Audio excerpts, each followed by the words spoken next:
ఇక్కడ మా గార్డెన్ చూపిస్తున్నానండి. చూడండి, రోజ్ ఫ్లవర్ వాడిపోయింది. చాలా బాధ అనిపిస్తుంది, కానీ మేము కట్ చేయలేదు, అలాగే చెట్టుకు ఉంచేసాము. దాసాన్ మొక్క ఇవన్నీ మేము ఫ్లవర్స్ కుండీలలో వేసుకున్నామండి. చాలా బాగా వచ్చినాయి చెట్లు అయితే. మంచిగా ఎరువు మట్టి కలిపి వేసుకున్నాము. ఇక్కడ చూడండి, రోజ్ ఫ్లవర్స్ 3 ఫ్లవర్స్.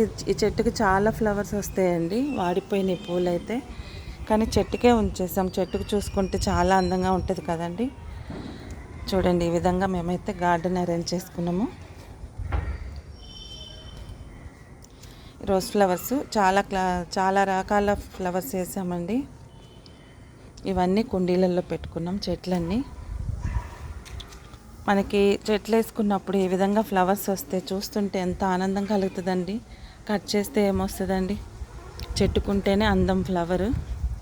ఇక్కడ వచ్చేసి వాటర్ యాపిల్ అండి, ఉసిరి చెట్టు. అలాగే ఈ మట్టి ఎరువు వేసి మేము కుండీలలో తయారు చేసుకున్నాము. మీకు ఒక మంచి ఫ్లవర్ చూపించబోతున్నానండి. చాలా రేరు, దాని పేరు కూడా తెలీదు.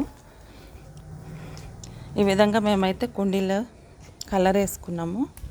వీటన్నిటిలోనూ మొక్కలు పెట్టాలి. చూడండి, ఇక్కడ మీకు ఒక మంచి ఫ్లవర్ చూపించబోతున్నాను.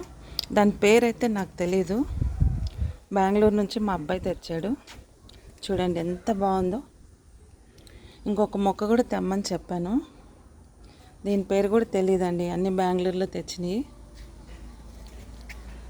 చూడండి, గార్డెన్ ఈ విధంగా కలర్స్ వేసి మంచిగా పూల మొక్కలు అయితే అరేంజ్ చేసుకున్నాము. ఇంకా కొన్ని అయితే పూలు రాలేదు, కొత్తగా వేసాం కాబట్టి. ఇది జామ చెట్టు అండి. దీంట్లోనే కరివేపాకు చెట్టు వచ్చింది. ఇది మీకు అందరికీ తెలిసిన మొక్కే. ఈ వీడియో మీకు నచ్చినట్లయితే ప్లీజ్ సబ్స్క్రైబ్ ఫ్రెండ్స్.